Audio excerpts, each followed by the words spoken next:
आज করে নিয়েছি পনির পরাঠা, নিরামিষ বা ভেজ পনির পরাঠা। পনির পরাঠা রেসিপিটি আমরা যে কোনো নিরামিষের দিন, পুজো অর্চার দিনে পরিবেশন করতে পারি, সম্পূর্ণ নিরামিষ। তা রেসিপিটা কি করে নেওয়া যায় দেখা যায়। আর পরিবেশন করুন টক দইয়ের সাথে, টমেটো সসের সাথেও আপনারা পরিবেশন করতে পারেন, কিন্তু দইয়ের সাথে অসাধারণ লাগে। নমস্কার বন্ধুরা, মায়ের মামনির রান্নাঘরে সবাইকে স্বাগত। আজকে আমি করে নেব পনির পরাঠা। পনির পরাঠা করতে আমি 2 কাপ আটা নিয়ে নিচ্ছি, 1 কাপ ময়দা আর এই কাপেরই 4 ভাগের 1 ভাগ দেব সুজি। এতে কি যে ময়দাটা যে মাখা হবে, আটা ময়দাটা যে মাখা হবে, খুব ক্রিস্পি হয় আর খেতেও বেশ সুন্দর স্বাদ লাগে। দেখুন 4 ভাগের 1 ভাগ দিলাম সুজি, দিয়ে দেব পরিমাণ মতো লবণ, 4 চামচের 1 চামচ চিনি, আর দিয়ে দেব 1 চামচ ঘি। আপনারা সাদা তেলও ব্যবহার করতে পারেন। সব উপকরণগুলোকে হালকা হাতে সুন্দর করে মিশিয়ে নেব আর অল্প অল্প করে জল দিয়ে একটা ডো রেডি করে নেব। আমি উষ্ণ গরম জল দিয়েছি, যেহেতু শীতকালে একটুখানি গরম জল দিলে কি আটা ময়দা মাখাটা বেশ মসৃণ হয় এবং খুব নরম হয়। ময়দাটা মাখা হয়ে গেছে, দেখুন সুন্দরভাবে হয়ে গেছে।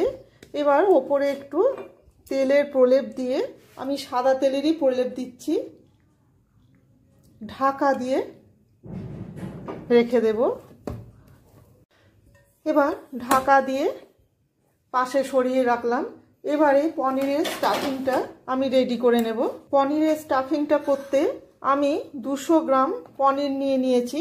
পনিরটাকে গ্রেটারের সাহায্যে গ্রেট করে নেব। এই যে ছোট জায়গাটা দিয়ে গ্রেট করে নেব।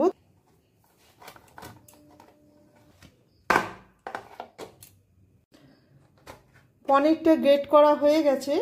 এরপর দিয়ে দেব আদা। আদাটাকেও গ্রেটারের সাহায্যে গ্রেট করে নিচ্ছে। আপনারা আদা বাটাও দিতে পারেন। এরপর একে একে দিয়ে দেব পরিমাণ মতো লবণ,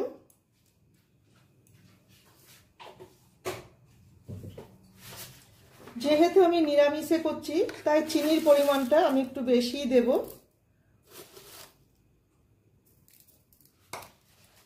দিয়ে দিচ্ছি গরম মশলা গুঁড়ো।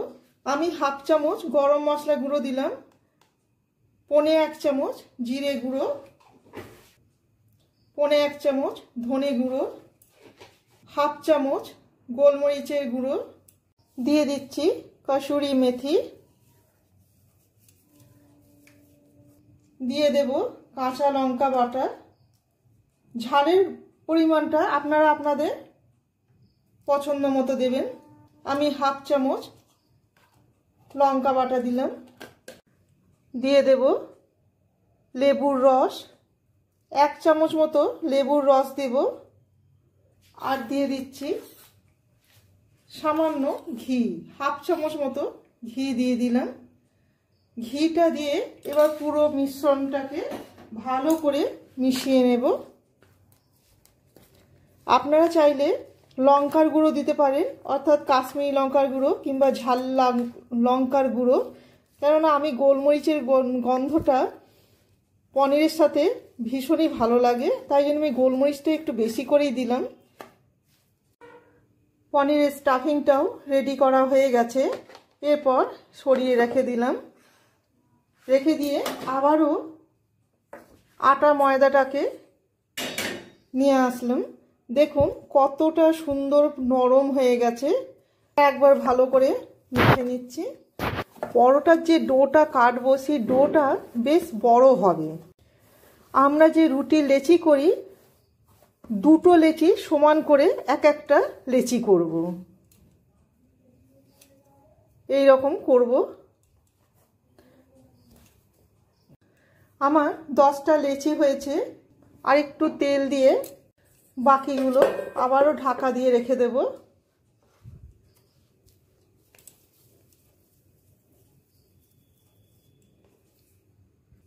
ময়দার গুঁড়ি লেচির গায়ে লাগিয়ে একটা বাটির মতো খোল করে নিচ্ছি।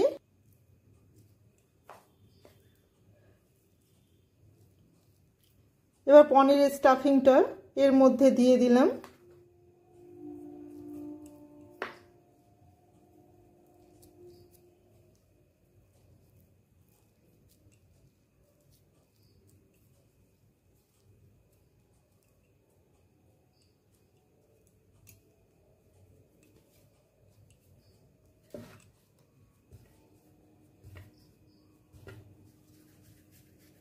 হাতের সাহায্যে একটু ঘুরিয়ে বড় করে নিচ্ছি।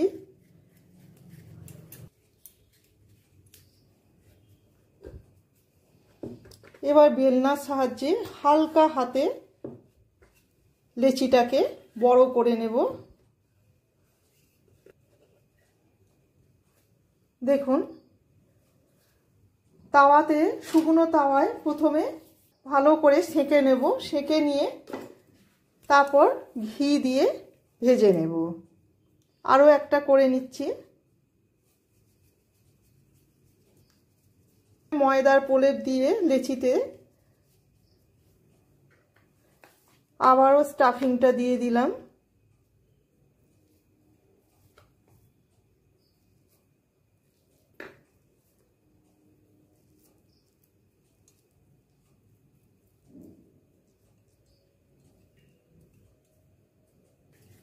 হাতের সাহায্যে একটু বড় করে নিচ্ছি।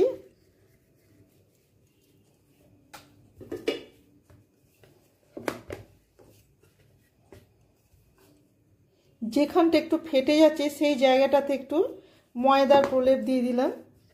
এতে কি বেলনার গায়ে লাগবে না। দেখুন, দুদিকই লাল করে সেঁকা হয়ে গেছে। এই সময় দিয়ে দেব ঘি। আপনারা সাদা তেল দিয়ে বা মাখন দিয়েও করতে পারেন।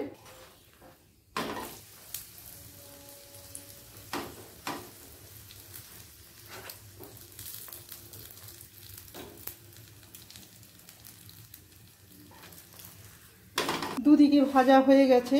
এবার অন্য একটা পাত্রে তুলে রাখছি। আবার একটা সেঁকতে দিয়ে দিলাম।